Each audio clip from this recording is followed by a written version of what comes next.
What should society do about young people and social media? There's been an increased focus lately on the mental health crisis amongst teens and young people, and specifically the role that smartphones and social media might play. Should we be taking action to restrict young people's access to social media and smartphones? Joining me to discuss is Shoshana Weissmann, a fellow at the R Street Institute. We talk about whether or not social media technology is a net negative for teens. We talk about the legal issues with efforts like age verification laws, phones in schools, and overall how we should think about using government regulations versus voluntary changes by tech companies versus direct parental responsibility. As always, thank you for listening. If you enjoy the podcast, please like, subscribe, leave a comment, leave a rating. All of that is appreciated.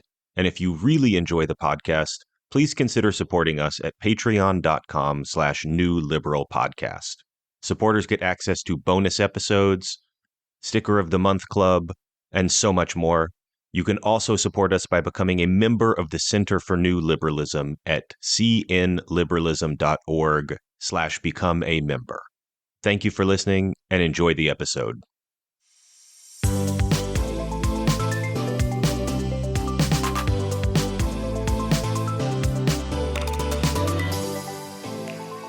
Welcome, everyone, to another episode of the New Liberal Podcast. I'm your host, Jeremiah Johnson. This is part of the Center for New Liberalism, and our guest today is Shoshana Weissmann. Shoshana, thanks for joining us. Thank you so much for thinking of me for this. Well, I think it's really interesting as a conversation topic, and I am going to be honest. We tried to get Jonathan Haidt on, and he declined. So you're my number two. Really? Did he actually decline? His publicist declined on his behalf. Yes, They were nice about it.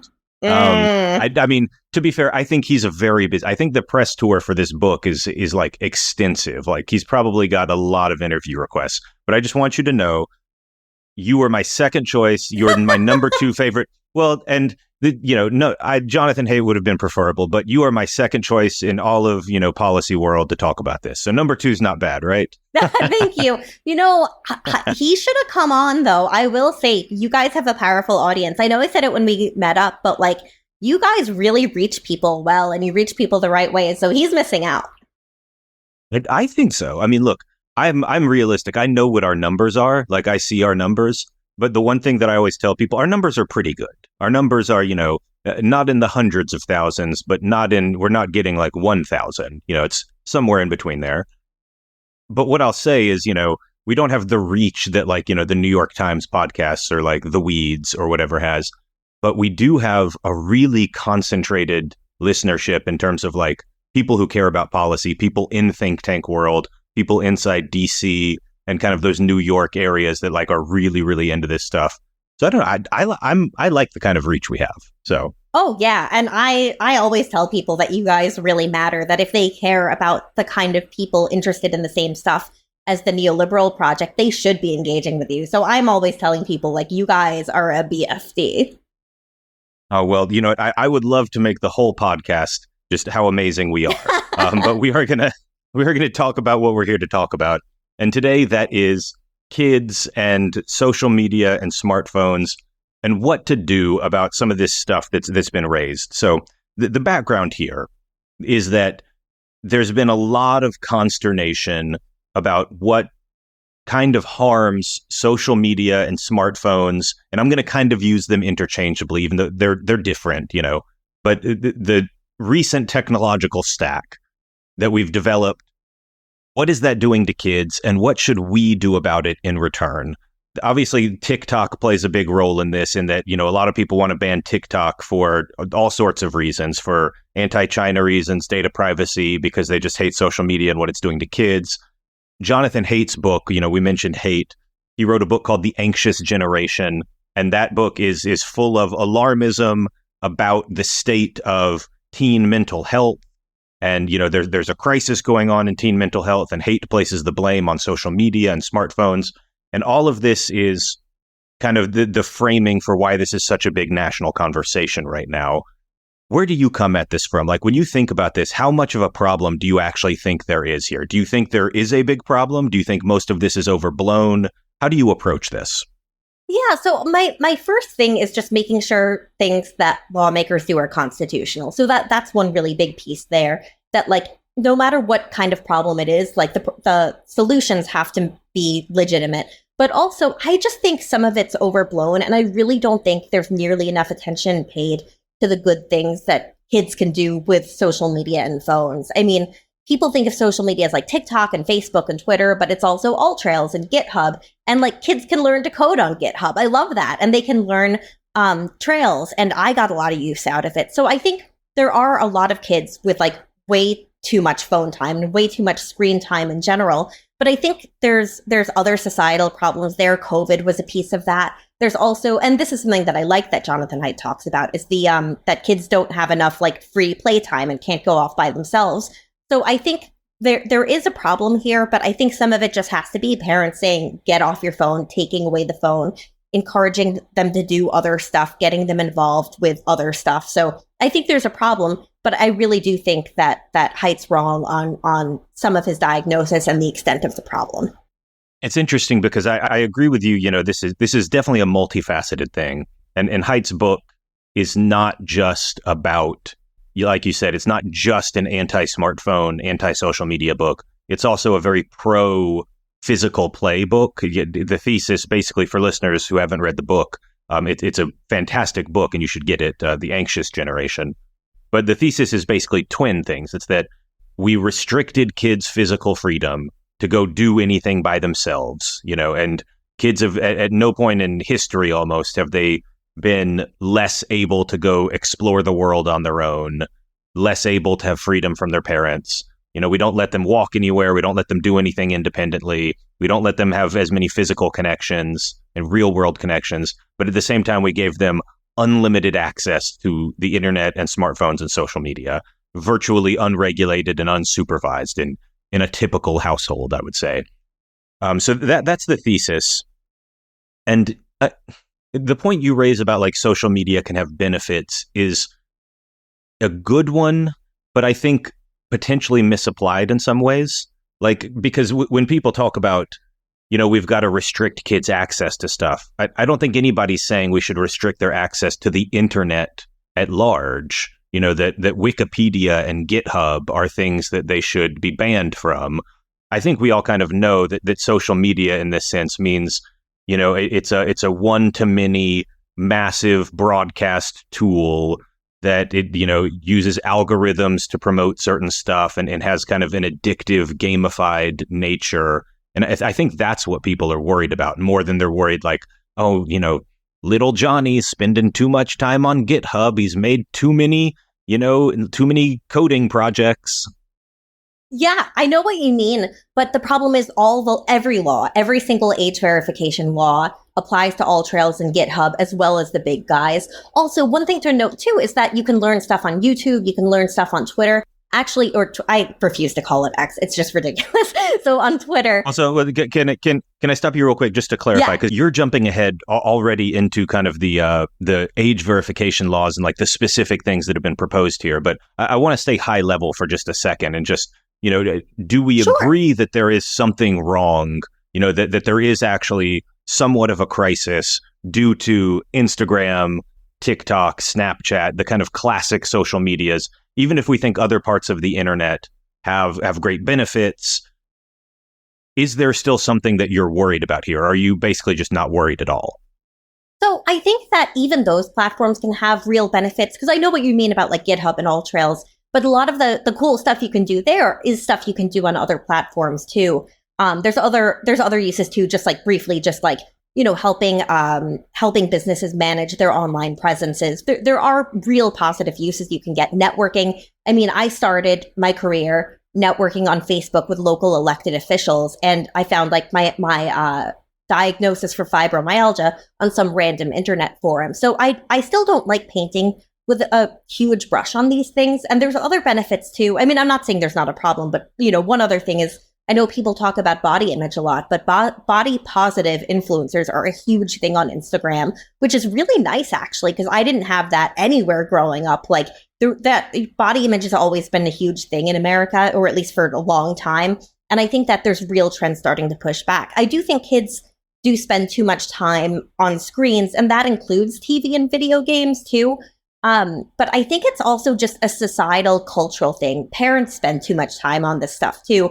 People who aren't kids and don't have kids spend too much time on it. I think I think it kind of ties into like the loss of community in a lot of ways, like churches and other just local groups that are non-religious too. I think all of that plays a really negative role here. And I'm not great about it either. I should be more involved in my community too. But I think that drives it a little bit more, the less other in-person stuff. And I think there are some kids who shouldn't be online, who like when they use the internet, they use it in ways that are adverse for themselves in one of many regards. But knowing the kid who's going to use it really well and do great things with it, and knowing the kid who's not going to and who really needs to be off of it, I think that has to be a parenting thing. That has to be the parent stepping in and saying, no, you have to spend time away from this. Like my dad used to set limits for TV. Same kind of idea here in my view. I guess I'm just a little bit more convinced of the negative case here.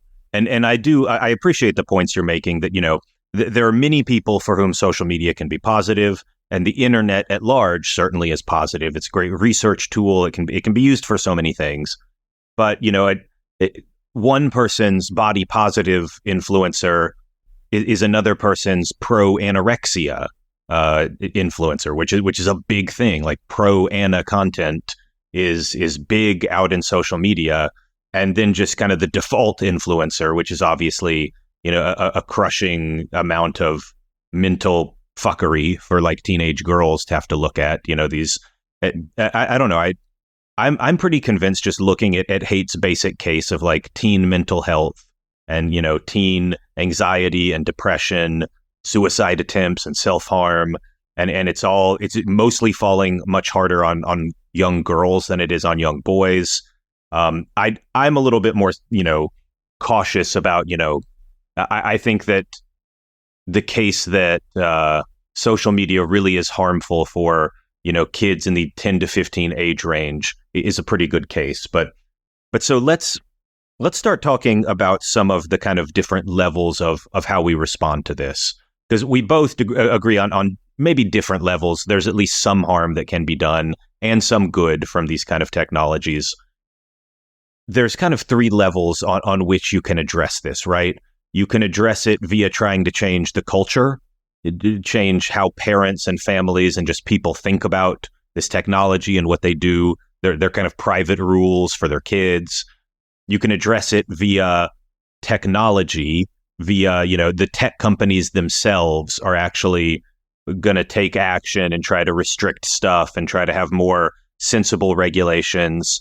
And you can restrict it via government. The government just lays down some regulations and that's the law of the land. You sound like you lean a lot heavier into kind of this should be a family's personal responsibility kind of thing. Can you talk about why you think that's the better choice? Yeah, I mean, so one thing is I dove into this last year to figure out, once age verification came up, I really wanted to understand how would this work? What are the risks? What are the benefits? And there's so much precedent here. There is just much.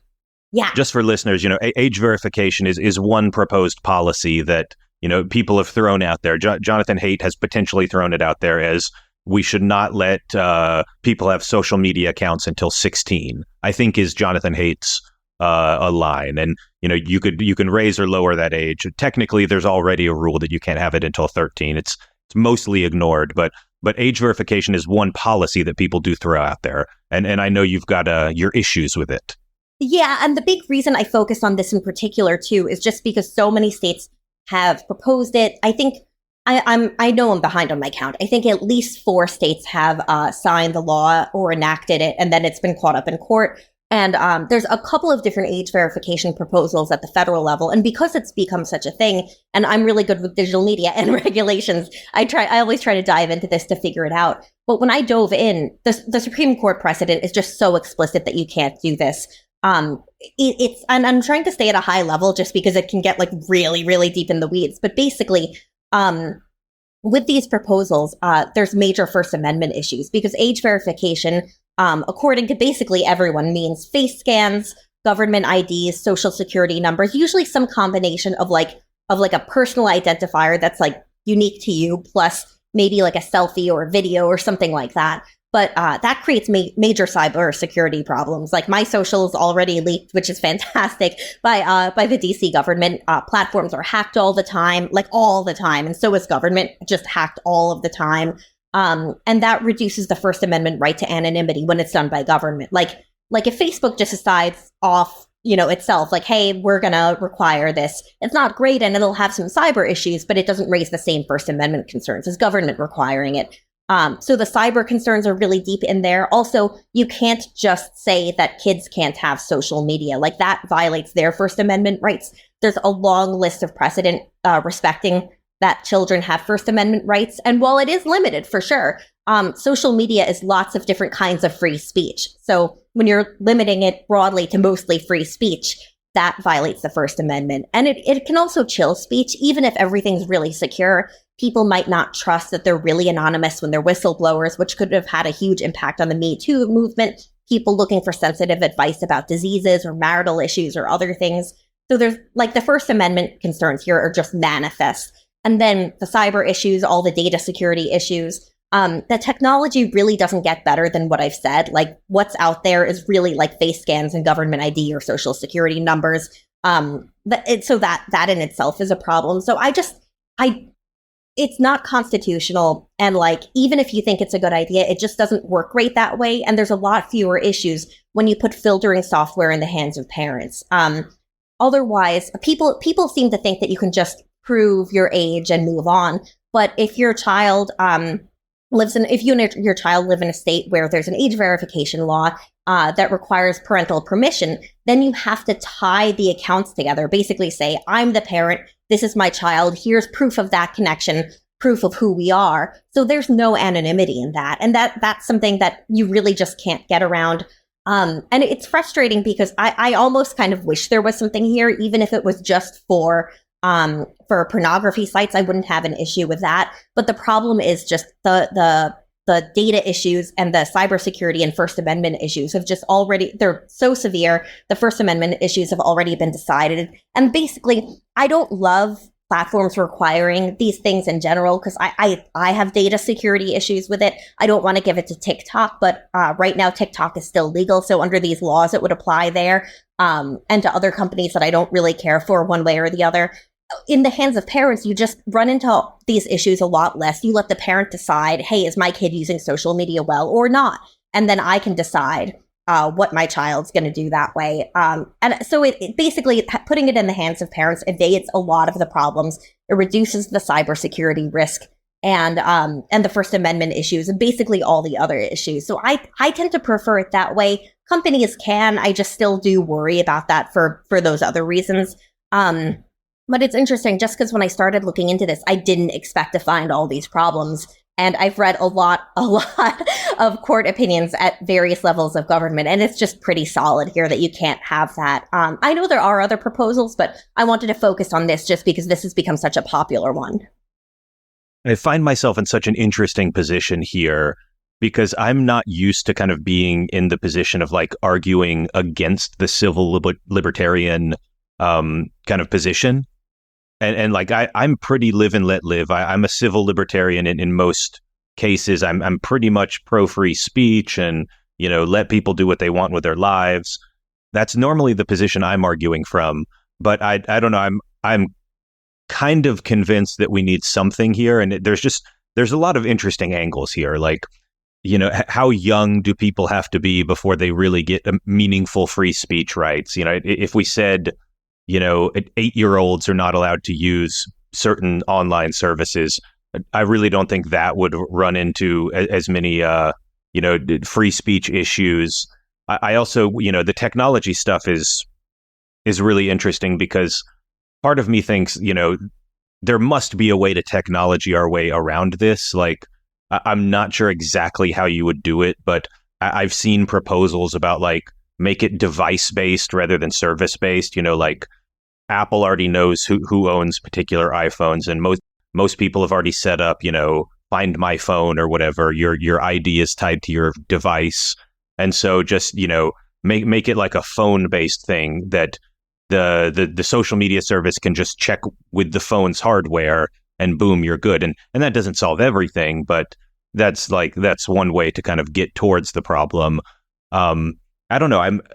I find myself here thinking that, I don't want to kind of restrict speech and I don't want to expose people to all sorts of weird government regulations, but I'm also really worried about the problem. And I feel like there must be a way to kind of get somewhere in the middle where we can protect teens from this like massive mental health crisis they're having without giving up too much. Like, is there no way to split the baby here, to use a terrible metaphor when we're talking about children? That's funny.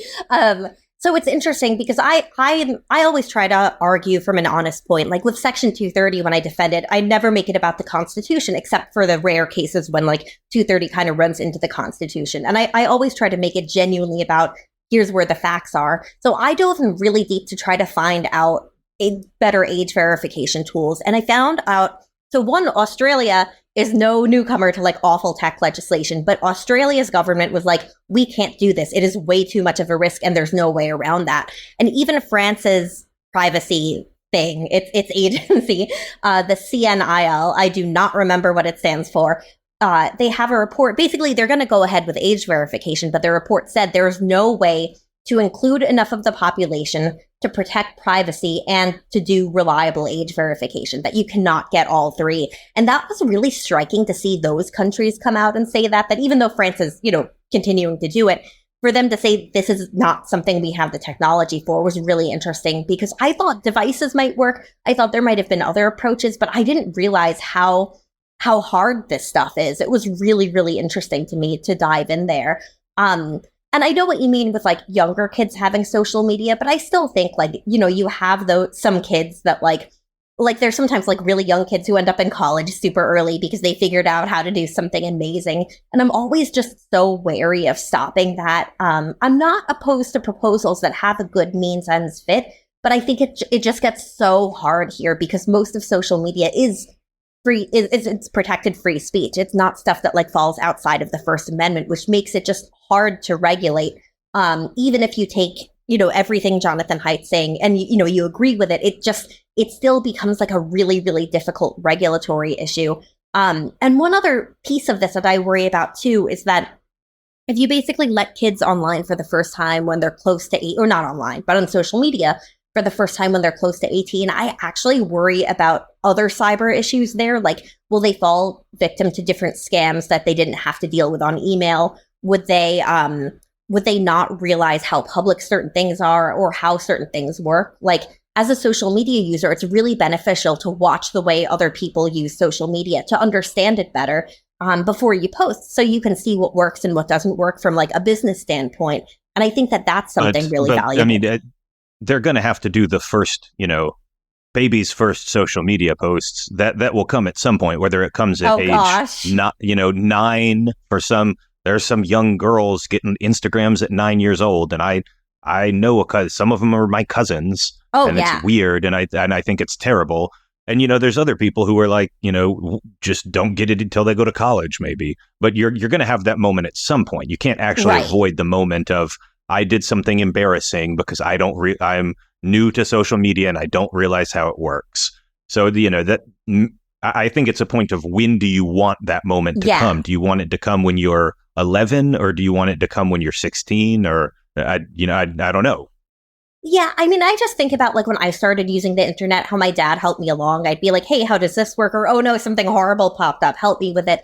That I think there is a benefit to doing that when you're a kid and having the parent like really guide you there. And the last piece of it too is that kids really suffer from identity theft. I've been digging in on the data, and like, unfortunately, a huge chunk of this is just people who know the kid, like the parents or family members or friends. It's really terrible the way identity theft works for kids. But I do worry about kids suffering from identity theft because of exposed online information from this. I tend to just prefer better privacy, less information uploaded online. I share too much on social media, but I'm very careful where I share like my social or my government ID. when platforms ask me for that stuff, I try to avoid it as much as I can. So I worry about that side too. And I don't know how to grapple with it either. I do think one day we're going to see technology that can do it, and then the issues will be different, and we'll just have to grapple with the First Amendment concerns. I don't doubt that can happen. I just don't think the current technology is quite there yet. It's interesting you say the identity theft thing, especially for kids, because, one vector for that is just obviously the people's data is stolen, but that applies to everybody. That just means, if a database is stolen, that means everybody's getting their identity stolen, and some kids are in that pool because they're on social media.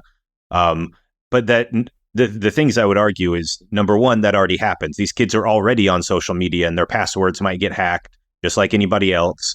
And the other thing is that kids are especially vulnerable to going on social media and clicking on one of those things that's like, hey, tell me your mother's maiden name and the street grew up on, and then I'll tell you your Harry Potter house, like that kind of thing.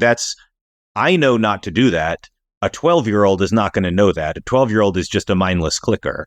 And so to me, this is one, like, you can't avoid the risk of like saying, well, I'm worried about kids getting identity thefted, so let's just give them unfettered access to the social internet because that'll solve the problem.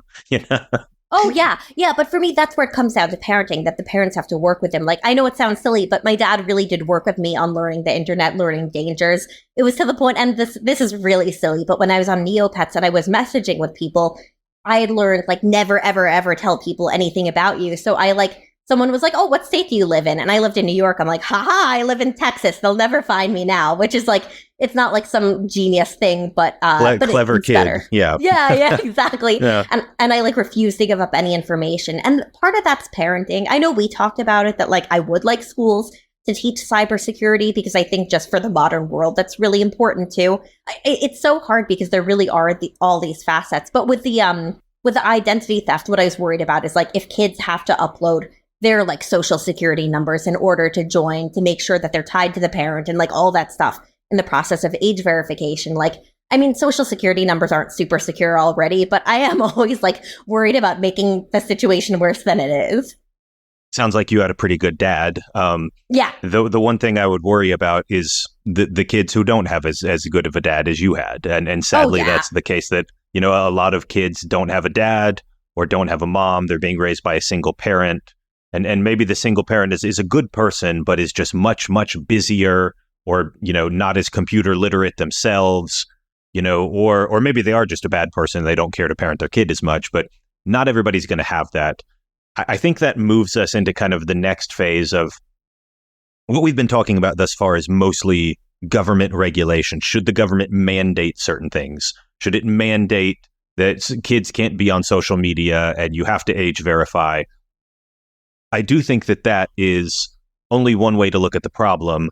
And the other way we could look at this is, stuff that tech companies can be pressured to do voluntarily. Because this is a thing that happens reasonably often, that there's something people are mad about, and they put a lot of pressure on the tech companies, and they end up changing their policies without the government having to directly enforce it. It's a industry kind of self-regulation thing. And you already see some kind of stuff like this. And I want to move away from just strict age verification here. Like there was an interesting feature that Instagram is rolling out that's called the go to bed feature. And it tries to identify, I think mostly for young people, but if it identifies you as a young user, then, and you're on the screen past a certain point in the evening, it'll literally give you a go to bed notification. Like, are you sure? It's late at night. Should you go to bed? And you can click off of it and keep using, but it'll keep bugging you like every 15 or 20 minutes. Go to bed. And, nobody made them do this, but to me, that seems like a pretty positive thing. If you're a 13-year-old using Instagram at past midnight, yeah, the app should give you a notification. Go to bed, you little fucker. Like, I don't know. Yeah. No, actually, I don't mind that at all. I have issues if the government mandates it, genuinely, because it's compelled speech and there are real free speech concerns there. But I'd be down for platforms doing that. I doom scroll late sometimes, and I shouldn't do that. But part of what I like more about voluntary action through platforms like that is that if they don't have to age verify, then we don't risk all the cybersecurity concerns. And if they estimate who's a child, you can do a little bit better. The only thing I worry about is if, in further cases, like if they really, really try to restrict stuff and make it like a child's experience for an adult, then the adult might have to prove they're not a child. And then does that run into age verification, which kind of, goes back to the original thing. But generally, if they put in features that like chill people out a little bit and like make sure they're sleeping and stuff like that, I think that could work. I think there's a lot of voluntary stuff that I think would be a really good idea in general here. And also that way you wouldn't have like AllTrails or GitHub caught up in these proposals, because I know I'm like basically AllTrails is free lobbyists, but I love them. They're a great platform and I don't want government to ruin them. But I love voluntary stuff like this. The sad thing is, I'm almost scared at this point. I'm scared to admit I don't know what AllTrails is. We've mentioned it like 5 times.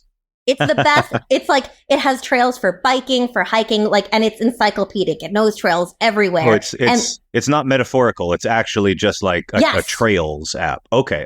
It's for some reason I thought this was a metaphor for something, but no, it's literally trails. I use it so much, and like sometimes on a Sunday I'll spend 10 hours on there making lists. It's a little insane, but I'll do it, and it works great. But I just don't want the government to destroy cool stuff and good opportunities for people. I like the voluntary stuff, though. The problem is, even when platforms do stuff that I actually think is a good idea, like Instagram Kids, which I actually thought was a really good idea to try to gate stuff a little bit more, then Congress flipped out and they had to not do it. And it's like, well, that was actually a really good idea that I think a lot of kids might have preferred too, so they don't have to have their parents on the same platform, And can you tell everyone, just for people who aren't familiar, what Instagram Kids was?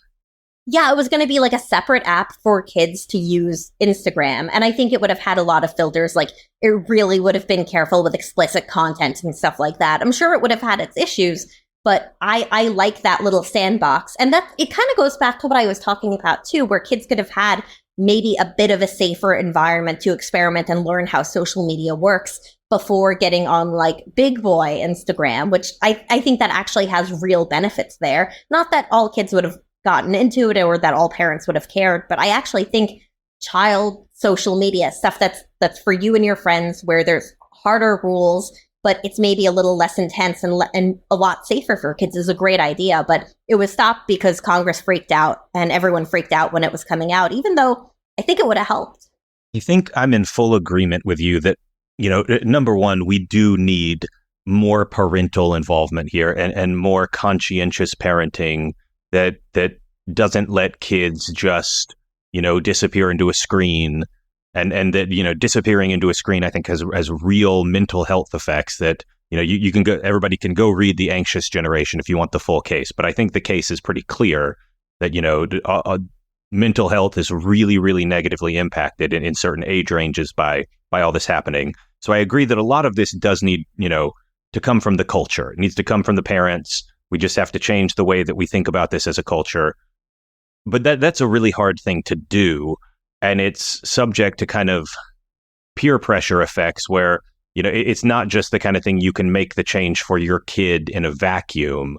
I think one of the issues with that kind of approach is that, well, I'm going to be really good for my kid and I'm going to have all these optimized rules that keep them off of screens and keep them off of social media. But then they go to school and they meet up with every other kid, and every other kid is on TikTok, and every other kid is messaging each other 500 times a day on WhatsApp. And that's where that's where their social lives are being led.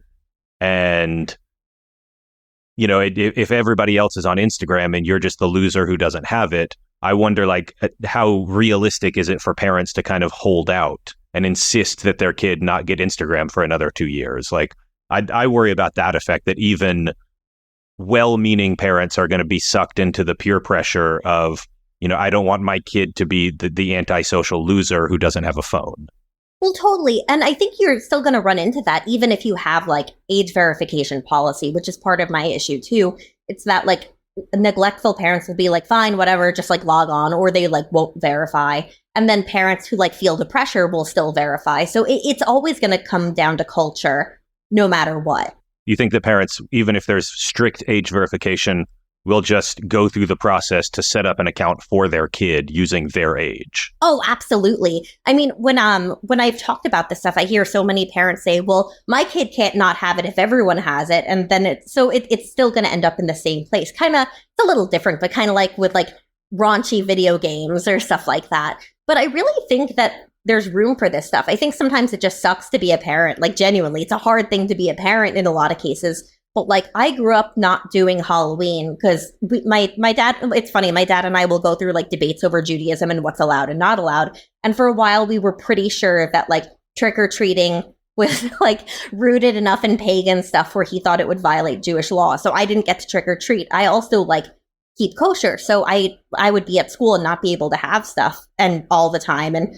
yeah, it sucks when you're a kid, but you eventually just deal with it and it builds discipline. I know not every kid would have followed it. Some kids would have been like, that cupcake looks good, or like, let me have it, whatever. But I think it's good for parents to enforce rules. Like, I've talked to other parents who say their kids complain a lot that they're not allowed to use social media. It's like, too bad. If you use it again, I'm going to keep taking away your phone. I think that's healthy stuff, and that's healthy conflict between a parent and child in certain cases. But it's, I mean, we've heard so many versions of it over the year. Like, when I was a kid, I was allowed to watch South Park. Certain parts of it over time, as long as I followed the rules and I didn't swear, which now I'm allowed to swear, which is great. But I think it's just, this is all parenting in one way or another, and law can't fix this stuff in the same way that some parents buy alcohol for their kids, or other parents like buy other just age-gated stuff in person for their kids. It's all kind of the same cultural issue. Alcohol is an interesting example to use there, because I actually think alcohol is a really good analogy for social media, in that, look, you don't want kids to be addicted to it. You know, it would be a bad thing if a 13-year-old was binging on alcohol, and it would be a bad thing equally, I think, if a 13-year-old is just binging on social media, if it comes to dominate their life. Now, I think you can have an interesting and a debate where, you know, we talk about, well, what is the right age to introduce alcohol? Is it 21? Is it 18? Is it 16? And in what amounts should you introduce alcohol? Should you start giving your 13-year-old half a glass of wine at dinner once a week? Like, you can, reasonable people can disagree here, right? But the one thing I would say is, we do actually have government regulations in the end about teenagers and alcohol, and we don't let them buy it. And it's interesting that you bring that up as an analogy, because that to me would point towards, no, there should be government regulations, just like with alcohol. The fact that parents will buy alcohol for their kids is not an argument to just laissez-faire, 14-year-olds should be able to buy handles of whiskey, right? Oh, totally. I just mean, the point is that like parents will often go around law for their kids, and especially for something speech-based. Like, it's funny, I shouldn't have even brought it up because I hate the comparison of like substance abuse to social media, because social media is speech. Alcohol doesn't really do good stuff for your body, and especially if No, I disagree. I disagree. I think it does, because I think there's a really interesting way in which alcohol is beneficial for a lot of people. For a lot of people, it's a positive part of their lives. They socially drink once or twice a month, and it's a really, their lives would be worse off without it, right? And in a similar way, social media can be positive for many people, but it can also be addicting and destructive for different people. It's funny, I tend to disagree. In part, I've stopped drinking for the most part. My body hates alcohol, and maybe it's because of that. Because I have insulin resistance and histamine intolerance, both of which like make alcohol like poison. It's awful for me.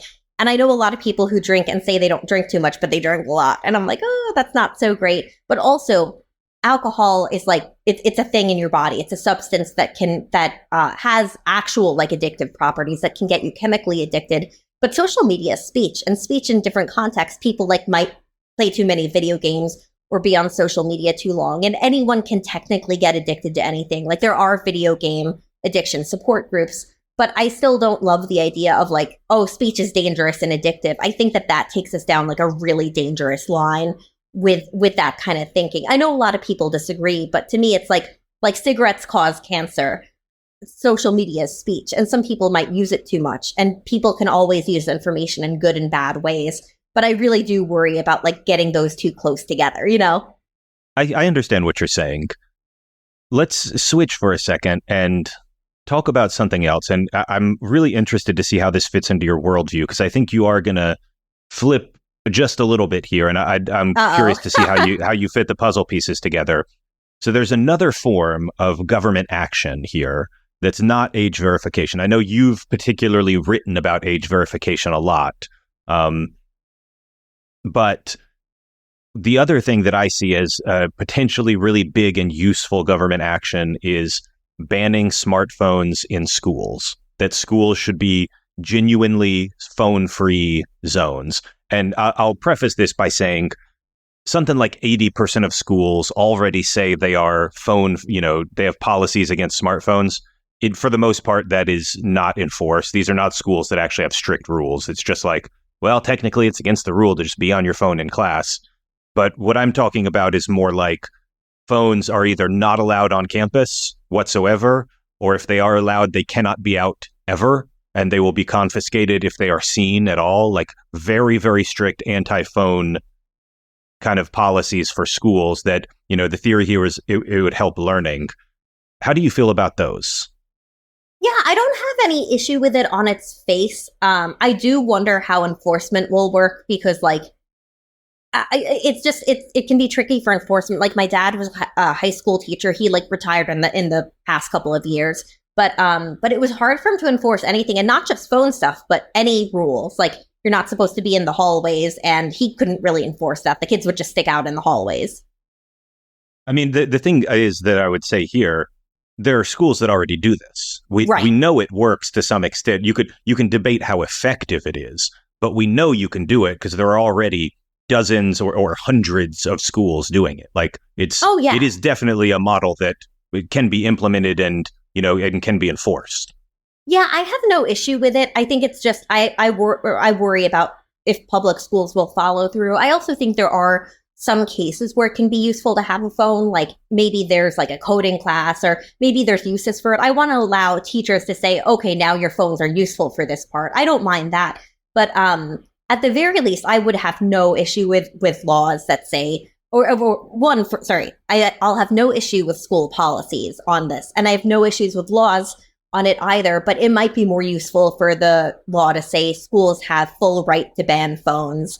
You can't complain to a school about it. Like if you do, they can keep banning the kid's phone. Yeah. It's funny. The UK is taking a very direct approach. There is a piece of legislation, I think, that's actually, I'm not sure if it's legislation or if it is an executive style action. I need to go look this up, but I know the UK has proposed just a nationwide ban on smartphones in schools, that smartphones are not going to be present during education. And this is one of those things that to me seems like a no-brainer, that, there's almost never a case when a kid should be looking at a smartphone during class, and that it purely all it does is distract you and make it so that you're not paying attention. And they've even done studies like that, show things like even just having the phone in your pocket. Like they randomized a group of, kids going into a college lecture or whatever, and half of them just left their phones outside. They did a randomized study, and the kids who left their phones outside, even though the other kids might not have necessarily been even looking at their phones, they didn't even measure whether the control group looked at their phones or not, but just not having it in your pocket led to better retention of the information, less anxiety somehow. Like it seemed like almost a magic bullet. So I think that's something that's worth, I am curious because, this is a pretty sweeping government action. Does it not hit in the same way as kind of age verification laws? Is it running up against different principles, do you think? No, I think for the most part it's good. I've tried to think through it, not just to be a contrarian, but genuinely to figure out if there's any issues here. But I don't think there are. Like I have marginal issues, but genuinely they're pretty negligible. And I don't think it runs up against First Amendment concerns because, schools have the right to set how their classroom's going to work. Like that's normal stuff. I don't really have any issues with it. I just want to make sure it's effective. And I'd want to study to see if it's working, if it's running into problems. That's a problem with laws in general, though we don't tend to study how they work, what we could do more effectively. If there's additional laws that would make sense, but I really don't have an issue with that one. It's funny too, because as much as I advocate for this stuff, I also do Shabbat every Friday night to Saturday night, and I don't press any buttons. I don't turn on or off any lights. I don't use my phone ever. I've never broken it. I think there's one time I broke it just because I was worried about a friend who was really depressed, but that was the only time I ever broke that. There's complicated. It's actually one of my favorite things about Judaism is there's complicated, like Talmudic, like if you're really worried about like somebody's actual life or something, they're like, toss out the rules, go save the person's life. It doesn't, you're allowed to act like, and some rabbi like in the friggin' 1200s would have been writing about this. You can go like read a philosophical treatise about it or whatever, It's my favorite thing about the Talmud. Never read the whole Talmud. It's impossible, by the way. Oh yeah. No, I love digging in on it because I like law, so I like learning about this. But I'm actually a really big advocate for people just not using their phones or computers or TVs like once a week. I think it's really healthy for people. And if I know it's benefited me because I have really good impulse control because of that, and also all the other random limitations in my life. Like right now, my diet is basically limited to like 3 vegetables, and I just have to deal with it, which is fine. But I think we underestimate the value of like restricting things in our own lives and self-control. Not that that's a thing you can legislate either, or even handle at a cultural level, but I think it plays into this debate a lot. It's so funny that you and I are having this conversation because you, as kind of the observant Jewish person who has a full day or evening or whatever the case is every single week without technology, and you're like, yes, that is such a good thing to do, but we still shouldn't take any major actions. Whereas I am the person who writes a full newsletter about insane social media stunts and commentary and analysis of social media. And I live in this world all the time, and I am so thoroughly internet poisoned. And yet I'm the one who's like, wow, this is really bad. We should get kids away from this nonsense. Like, it's just interesting that we have kind of these, the perspectives that we do.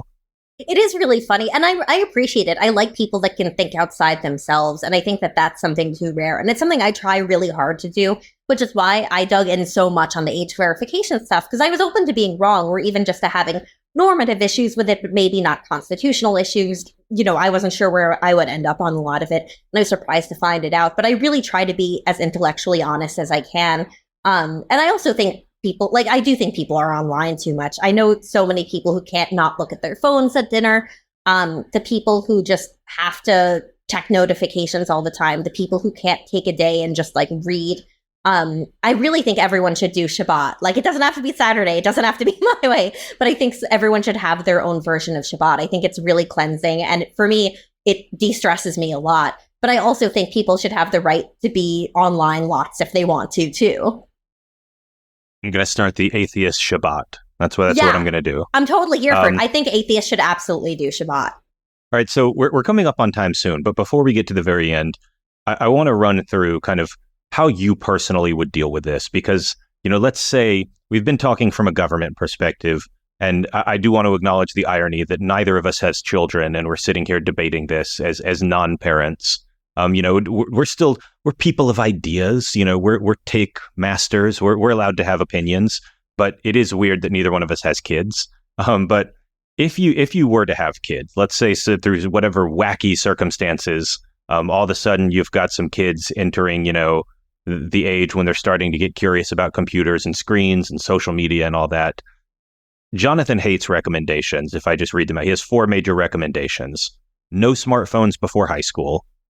No social media before age 16, phone-free schools, which we already talked about, and increased amounts of independent play and responsibility in the real world. How would you personally want to structure your kids' interactions with social media, their interactions with smartphones?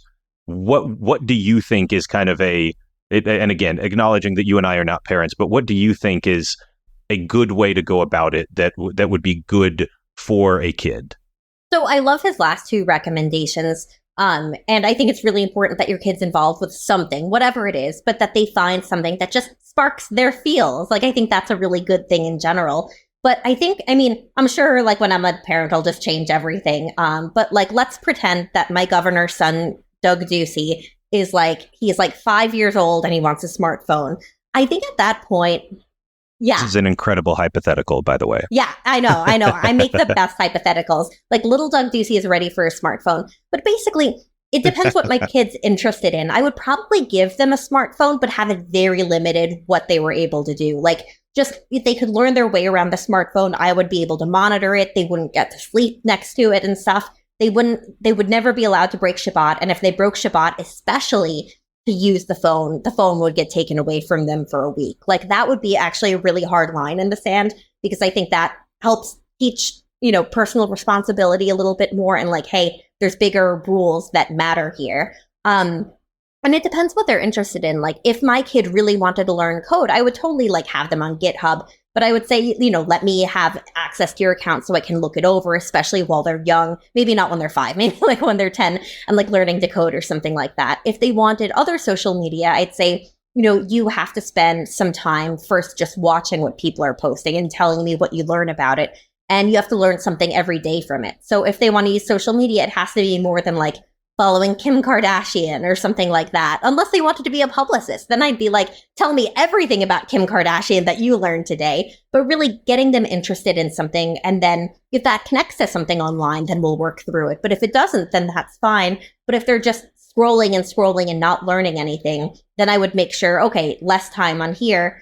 You care about hiking, go on all trails, or you care about learning about cancer, join a cancer forum and learn what people are saying about their experiences, but also learn this other research. I think there's holistic ways to look into it. Like, for an example, me networking on Facebook led me to where I am now. I met politicians. They loved my sewing, which was such a validating experience because I had had a really hard few years after my first few diagnoses. My friends didn't want to talk to me anymore because I was like very traumatized by all the diagnosis process I'd gone through when doctors didn't believe me. So when I posted about my hobbies, and elected officials who I wanted to one day grow up to be, they were like, yeah, your hobbies are so cool. I love that you love nature. I love that you sew. That was a really, really great experience for me. I loved learning that I had fibromyalgia from some random internet forum. And I genuinely worry about taking opportunities away from kids who are going to be like me. When I was younger, I joined some forums. I actually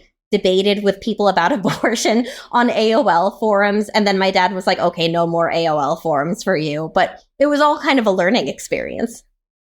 I do miss the forum internet. And yeah, I think it's different in important ways from kind of the social media internet, in that like when you're on a forum, you're interacting with a reasonably regular kind of cast of characters. Like it depends on the forum, but in a lot of ways, like you can go to certain forums and it's like the same 10 to 12 people you're interacting with over and over. You actually develop a relationship, and on social media, a lot of times it's just a lot more passive than that. It's a lot more video and image based for a lot of it. And, again, there are definitely some really precocious teens. Like, I think part of the problem here is that you are not an average person. Yeah, I'm very weird. I'm super weird. Far more precocious and weird in the even in the Jonathan Haidt sense, actually, I think, in the intellectual, Western educated kind of sense. But, I don't know. I would tend to be a little bit more strict. I would tend to be like telling my kid, like, get off the screen. You can't have a screen now. Go run around in the dirt at somewhere that I don't even know where you are. Like, go be an independent kid, and I think that part of it is really, really important. And we get so lost in debating the smartphone aspect that we also don't emphasize enough. Like, you really got to let your kid be independent. But, the only thing I would emphasize here is for parents listening, for the people who actually matter in this debate, for the people who actually matter here, I would recommend going to read The Anxious Generation by Jonathan Haidt.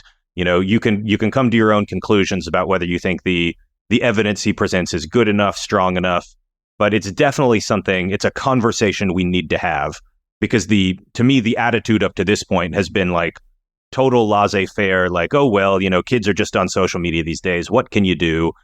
And we haven't done enough really thinking about like, this is an important, powerful new thing. We should really think about how we apply it. And maybe that means we're going to be stricter. Maybe that means a lot stricter, only a little bit stricter. but I think we need to put more thought into it. So that's my ending spiel, I guess.